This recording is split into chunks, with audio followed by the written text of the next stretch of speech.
नमस्कार, मैं ज्योतिष चौहान। बैसाखी पर चल रही एनडीए की सरकार आखिर कब तक चलेगी?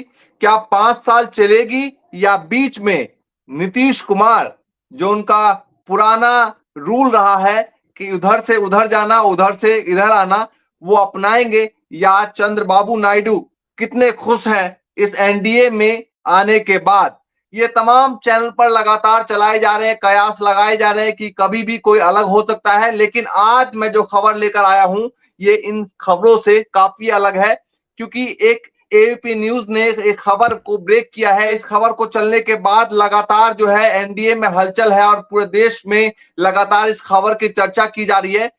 एपी न्यूज का कहना है कि कांग्रेस के टॉप सूत्रों के हवाले से खबर पता लगा है, जो टॉप के नेता है उनके सूत्रों के हवाले से खबर का ये पता लगा है कि कांग्रेस का ये मानना है, ये कहना है कि कभी भी जब हम चाहें एनडीए की सरकार को गिराकर इंडिया की सरकार को बना सकते हैं।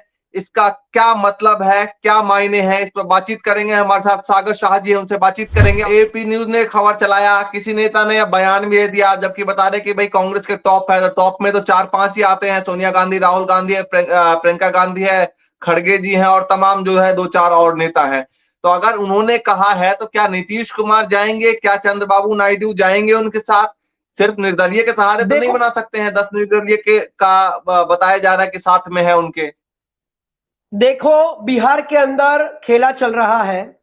नीतीश जी को पिछली विधानसभा चुनाव में इसी भारतीय जनता पार्टी ने अपने पास लेकर जब चुनाव लड़ा तो वहां पर एनडीए आई, लेकिन कुमार की सीटें बहुत कम हुई।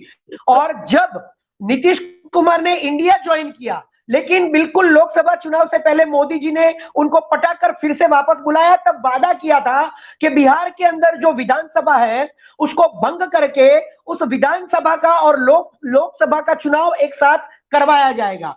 लेकिन मोदी जी ने ऐसा नहीं किया। फिर से मोदी जी ने नीतीश कुमार को धोखा दिया। अब बोल रहे हैं कि जो टूटी हुई सरकार महाराष्ट्र में भी है, जहां पर भी बीजेपी की जबरदस्त हार हुई है, मुंह की खानी पड़ी है, उस महाराष्ट्र की भी विधानसभा की चुनाव है, तो महाराष्ट्र का और बिहार का विधानसभा का चुनाव साथ में करवाएंगे। तो इसी तरह से मोदी जी लगातार नीतीश कुमार के साथ धोखा कर रहे हैं, झूठ बोल रहे हैं, वादे नहीं निभा रहे हैं, विधानसभा को भंग नहीं कर रहे हैं, उसका चुनाव नहीं करवा रहे हैं। तो नीतीश कुमार वो जो मुंह की खानी पड़ी थी पिछली विधानसभा में, उसका बदला लेने के लिए यहां पर जुड़े हुए हैं। वो चाहते हैं कि विधानसभा का फिर से चुनाव कराया जाए और मेरी सीटें जो छीन ली गई थी गद्दारी से, वो सीटें मुझे वापस चाहिए। तो नीतीश कुमार तो राह देखकर बैठे हैं। हो सकता है कि नीतीश कुमार और चंद्रबाबू नायडू दोनों साथ में भी छोड़ दे या फिर ऑल्टरनेट भी छोड़ दे।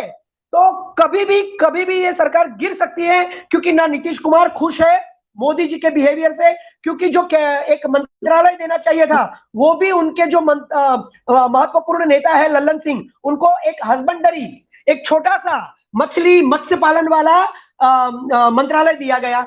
चीटिंग की, उनका अपमान किया इतने बड़े नेता का। चंद्रबाबू नायडू ने बोला था कि मुझे स्पीकर का पद चाहिए और एनडीए में संयोजक का पद चाहिए, वो भी उनको नहीं मिला। और उनके जो करीबी मंत्री है उसको क्या दे दिया?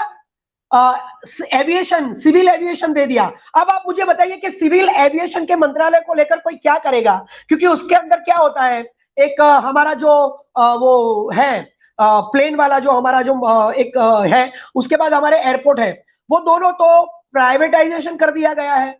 तो ये मंत्रालय लेकर नायडू जी क्या करेंगे?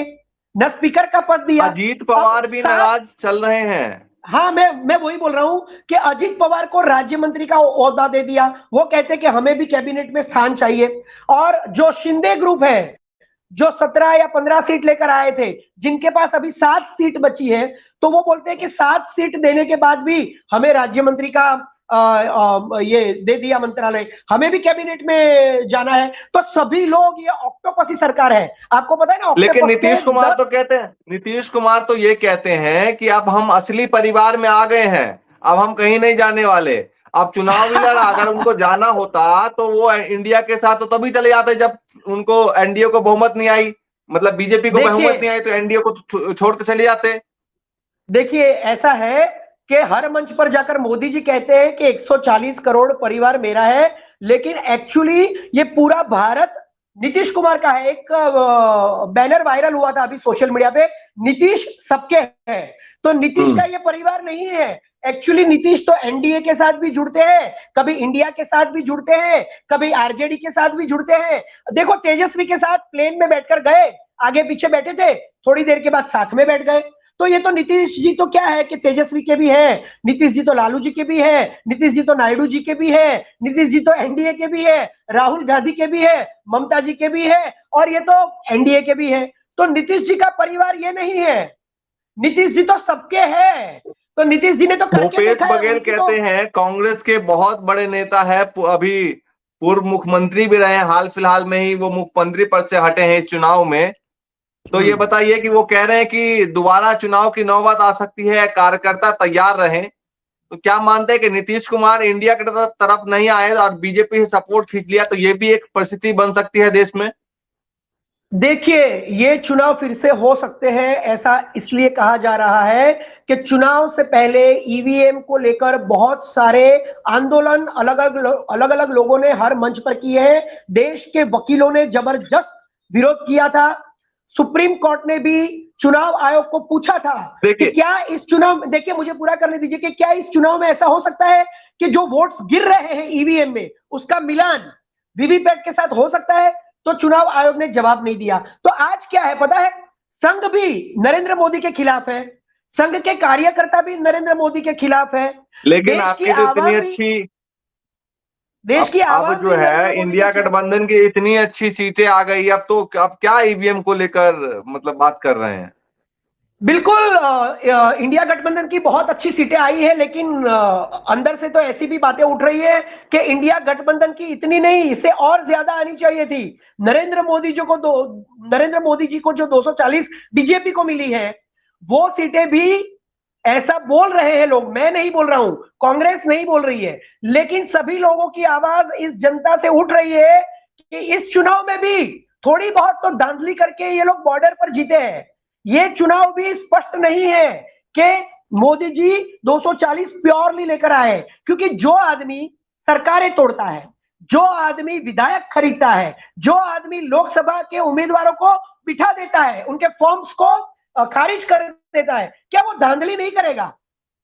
इतने सारे बलात्कारियों को, भ्रष्टाचारियों को, करप्टेड लोगों को अपनी पार्टी में रखा है। 240 में से 110 लोग ऐसे हैं, 110 से ज्यादा लोग ऐसे हैं जिनके ऊपर क्रिमिनल केस है। तो ये पूरा का पूरा कुनबा, ये सारे चोर, भ्रष्टाचारी, करप्टेड बलात्कारी इकट्ठे हुए हैं, जो सब धांधली करते हैं चुनाव में भी। आपने देखा था मेयर के चुनाव में चंडीगढ़ में भी बैलेट पेपर से चुनाव किया था, तब भी इन लोगों ने धांधली। लेकिन ये बताइए ना, नीतीश कुमार को, चलिए ठीक है, सारी बात ठीक है, नीतीश कुमार को इंडिया गठबंधन में आके क्या मिलेगा? क्यों? इंडिया गठबंधन के लिए उनके दरवाजे पहले भी खुले थे, आज भी खुले हैं। अगर वो चाहते हैं तो उन्हें अच्छे पद भी मिल सकते हैं। इंडिया गठबंधन ने तो इनडायरेक्टली उन्हें ये बोला भी है कि अगर आप आते हैं तो शायद आपको प्रधानमंत्री या डेप्यूटी प्राइम मिनिस्टर का भी पद मिल सकता है। वो तो सोच के किया जाएगा, जब बुलाएंगे तो इतने बड़े नेता है, इतने अनुभवी नेता है, इतने उम्रदराज नेता है, और नीतीश जी सबके हैं, और नीतीश जी ने शुरुआत की थी इंडिया गठबंधन को बनाने की। तो हो सकता है कि नीतीश जी को बहुत बड़ा पद भी मिले, या उनके मंत्रियों को कैबिनेट में कोई अच्छा मंत्रालय भी मिल जाए। और नीतीश जी को तो क्या है, आपको तो पता है, नहीं नीतीश जी को तो आपको पता है कि उनके साथ आरजेडी जुड़े या एनडीए जुड़े, नीतीश जी को क्या चाहिए? इतने सालों से वो वहां पर मुख्यमंत्री है, कितने साल हो गए, चाहे उनके साथ तेजस्वी हो, आरजेडी हो, एनडीए हो, इंडिया गठबंधन, वो अपना पद नहीं छोड़ते, उन्हें पद चाहिए। तो नीतीश कुमार को तो यहां भी पद मिले, वहां भी पद मिले, वो तो कहीं भी तो चले इंडिया गठबंधन, मान चाहिए। लीजिए इंडिया गठबंधन अगर उनको देने के लिए प्रधानमंत्री पद तैयार है, तो इंडिया गठबंधन के तमाम नेता मानेंगे उनके चेहरे पे, जो कभी बदल के इधर जाते हैं, कभी पाला बदल के उधर जाते हैं? देखो, सभी नेताओं ने अपनी अपनी राय दे दी है।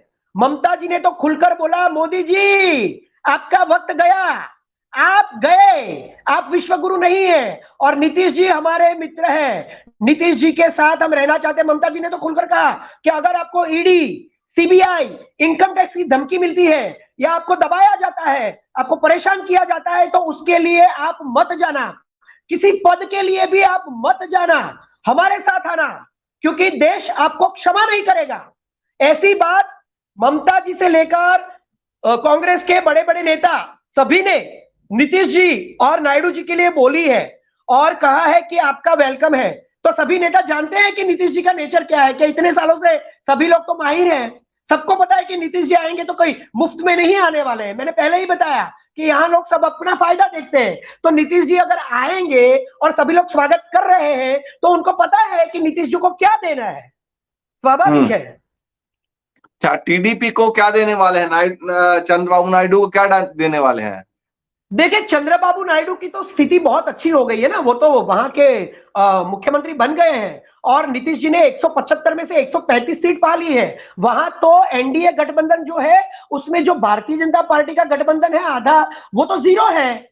वहां पर उनकी कितनी सीट है? अगर वो चले भी जाए तो भी चंद्रबाबू नायडू को जरूरत नहीं है। चंद्रबाबू नायडू को क्या चाहिए? अपने आंध्र प्रदेश के लिए विकास के लिए पैकेज चाहिए, तो वो पैकेज तो इंडिया गठबंधन से भी मिलेगा उनको, है ना। और इतनी सारी सीट भी उन्होंने लोकसभा में भी पाई है। तो चंद्रबाबू नायडू को क्या चाहिए? चंद्रबाबू नायडू को उनके प्रदेश का विकास चाहिए और उनके प्रदेश के विकास की गारंटी चाहिए। वो तो राहुल गांधी और इंडिया गठबंधन के सारे नेता उनको देंगे ही, क्योंकि देश का विकास तो मुद्दा है हमारा कांग्रेस का। ठीक है, चाहे वो एनडीए करे।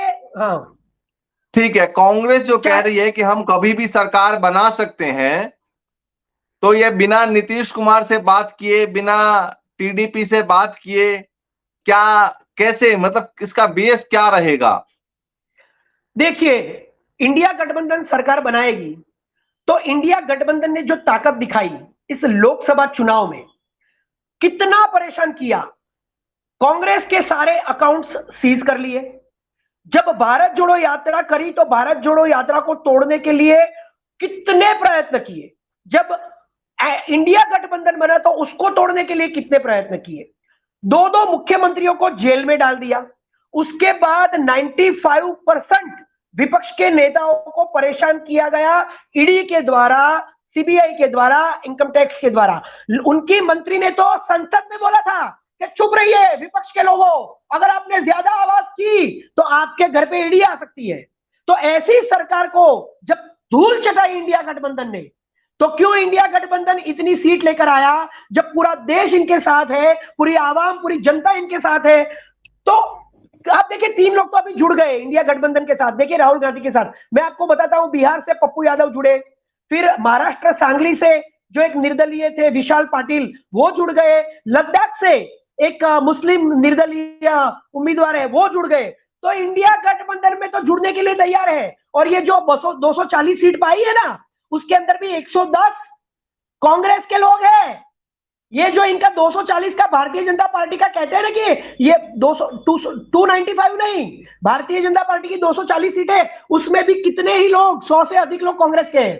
अगर उनका मन बदल गया, उनको लगा कि हमने गलती की है, हमें पश्चाताप करना चाहिए, हमने देश के साथ गद्दारी की है, हमने कांग्रेस के साथ गद्दारी की है, हमने इंडिया गठबंधन के साथ गद्दारी की है, अगर ओवरनाइट वो 100 लोग चले आए, संघ तो इनके खिलाफ खड़ा है, तो क्या होगा? इंडिया गठबंधन की सरकार ओवरनाइट बन सकती है। किसी का मन नहीं बदलने वाला अचानक से। अब कांग्रेस पार्टी इतनी भी बहुमत में, इतनी ज्यादा 99 सीट आई है कुल मिला के, अब इतना तो नहीं है कि भाई सबका मन बदल जाए और तमाम नेता जो है वो कांग्रेस में एक साथ आ जाए। देखो, नरेंद्र मोदी ने, ये तो कोई मैजिक अगर राहुल गांधी का कोई मैजिक ही होगा जो साथ दे दे। देखिए, राहुल गांधी का ही मैजिक है ये। राहुल गांधी का पिछले 10 साल से इतना बड़ा मैजिक है कि संसद से निकाला गया, सबसे ज्यादा 2 साल की सजा कर दी गई, गुजरात की 3 कोर्ट में एक ही वर्डिक्ट मिला, उनको घर से निकाल दिया। भारत जोड़ो यात्रा की, भारत न्याय यात्रा की, 10,000 किलोमीटर चले, Guinness book of world record में यात्राओं को दर्ज करवाया, इंडिया गठबंधन को लगातार जोड़ के रखा और नरेंद्र मोदी को 400 का जो नारा दिया था, 370 का जो नारा दिया था, उसको धूल में मिला दिया। और आज देश की जनता राहुल गांधी के साथ खड़ी है। इन लोगों ने बोला था कि कांग्रेस की तो 30 सीट, लेकिन इंडिया गठबंधन को अगर जोड़ के रखते, एक सेकंड, इंडिया गठबंधन को अगर जोड़ के रखते तो नीतीश कुमार और इधर आपका आरएलडी जैन चौधरी नहीं जाते तो सरकार शायद आज इंडिया गठबंधन की होती। देखिए, मुझे बताइए कि इन लोगों ने बोला था कि कांग्रेस को तो 30 सीट मिलेगी, उसकी जगह 99 सीट मिली, मतलब 3 गुना ज्यादा सीट मिली। लोग अभी भी कांग्रेस के साथ जुड़ रहे हैं, और जो कांग्रेस को छोड़कर गए थे, हमारे गुजरात कांग्रेस के रोहन गुप्ता, प्रमोद कृष्णन आचार्य हैं, उसके बाद बहुत सारे लोग गए थे, तो उनको क्या मिला है? वो तो वहां जाकर भी चीट ही हुए हैं, उनके साथ तो फ्रॉड ही हुआ है। सारे मलाईदार मंत्रालय आज किसके पास है? अमित शाह के पास है, एस जयशंकर के पास है, निर्मला सीतारमण के पास है ना? और सारे के सारे मंत्रालय, मलाईदार मंत्रालय, आज भी जो बैसाखी के ऊपर खड़ी हुई है नरेंद्र मोदी की सरकार, जो नरेंद्र मोदी की नहीं रही, जो एनडीए की हो गई, मोदी सरकार एनडीए में तब्दील हो गई, उस सरकार में आने के बाद तो ये बताइए एक सेकंड मुझे, एक मिनट, हाँ। एक सेकंड, ये बैसाखी पर टिकने वाली सरकार ने आज भी सारे मंत्रियों के साथ गद्दारी की है। तो अब लोग समझ चुके हैं कि ये आदमी सुधरने वाला नहीं है, ये गद्दार था, गद्दार है और गद्दार ही रहेगा। ये नरेंद्र मोदी ये बताइए कि नीतीश कुमार को बिना मलाईदार वाले मंत्रालय नहीं मिले, फिर भी टिके हुए हैं। कुछ तो वजह होगी ना, कुछ तो दम दिखा होगा बीजेपी के अंदर। देखो, नीतीश जी टिके हुए हैं आप कैसे कह सकते हैं? नीतीश जी को प्लेन लेने गया था नरेंद्र मोदी का बिहार में, चार्टर्ड प्लेन, कि चलिए हमारे साथ। नायडू जी का वहां पे मुख्यमंत्री का शपथ ग्रहण हो रहा है, लेकिन नीतीश कुमार नहीं गए। ओडिशा में पहली बार भारतीय जनता पार्टी की सरकार पहली बार बन रही थी, वहां पर भी मुख्यमंत्री के शपथ ग्रहण में मोहन मांझी के नीतीश कुमार नहीं गए। नीतीश कुमार तेजस्वी के साथ लगातार कांटेक्ट में है। नीतीश जी लगातार शरद पवार यानी कि इंडिया गठबंधन के नेताओं के साथ कांटेक्ट में है। तो आप ये कैसे कह सकते हैं कि वो नरेंद्र मोदी के ऊपर फिदा हो चुके हैं? मुझे तो लगता है कि नरेंद्र मोदी के साथ फिर से कोई खेल खेल रहे हैं और नरेंद्र मोदी को इतना जलील करने वाले हैं। देखो, इस देश की जनता ने और इंडिया गठबंधन ने नरेंद्र मोदी को मोदी सरकार से एनडीए सरकार बनाने के लिए जलील कर दिया। अब नरेंद्र मोदी को इतना जलील करने वाले हैं नायडू जी, क्योंकि नायडू जी को क्या बोला था कि नायडू जो है उसने अपने ससुर के पीठ में छुरा भोंका है, और नायडू जी ने नरेंद्र मोदी को क्या बोला था? आतंकवादी बोला था, कि नरेंद्र मोदी आतंकवादी है। और इसी नीतीश जी के साथ भी गद्दारी की है। तो ये दोनों मिलकर नरेंद्र मोदी को इतना जलील करेंगे, इसलिए भी शायद हो सकता है कि वो उनके साथ बैठे हो, क्योंकि वो तो इंडिया गठबंधन के नेताओं के साथ भी बैठते हैं। तो आप मानते हैं कि अभी भी कुछ गेम हो सकता है? गेम क्या, बहुत बड़ा पूरा एकदम मतलब आंधी आने वाली है राहुल गांधी की, और इंडिया गठबंधन की आंधी आने वाली है, और एक गेम नहीं, पूरा खेला खेला जाएगा। और यह खेला इतिहास में लिखा जाएगा कि एक अभिमानी, एक अहंकारी रावण जैसा प्रधानमंत्री जब इस देश में आया था, तो इस देश की जनता से लेकर इस देश के बड़े बड़े नेताओं ने उसको कैसे परास्त किया, कैसे जमीन दोस्त किया, यह देखा जाएगा। कैसे नेस्तनाबूद किया, जो कांग्रेस को नेस्तनाबूद करना चाहते थे, आज वो खुद नेस्तनाबूद होकर बैठ गए। देखिए, चलिए, हमारे साथ सागर शाह जी जुड़े हुए थे और लगातार इनसे हम बातचीत करते रहे हैं। पहले भी कई मुद्दों पर बातचीत हमने की। फिलहाल जो मुद्दा चल रहा है, जो बातें चल रही है राजनीतिक गलियारों में कि नीतीश कुमार आखिर कब तक एनडीए के साथ टिकेंगे, बीजेपी के साथ टिकने वाले हैं, और टीडीपी का क्या मत है, क्या करने वाले हैं, ये सवाल है। क्या बैसाखी के सहारे 5 साल सरकार चलेगी या बीच में ही गिर जाएगी? जो भी आपकी राय हो कमेंट करके जरूर बताएं, और तमाम खबरों के लिए देखते रहें एनयूबीटी न्यूज। धन्यवाद।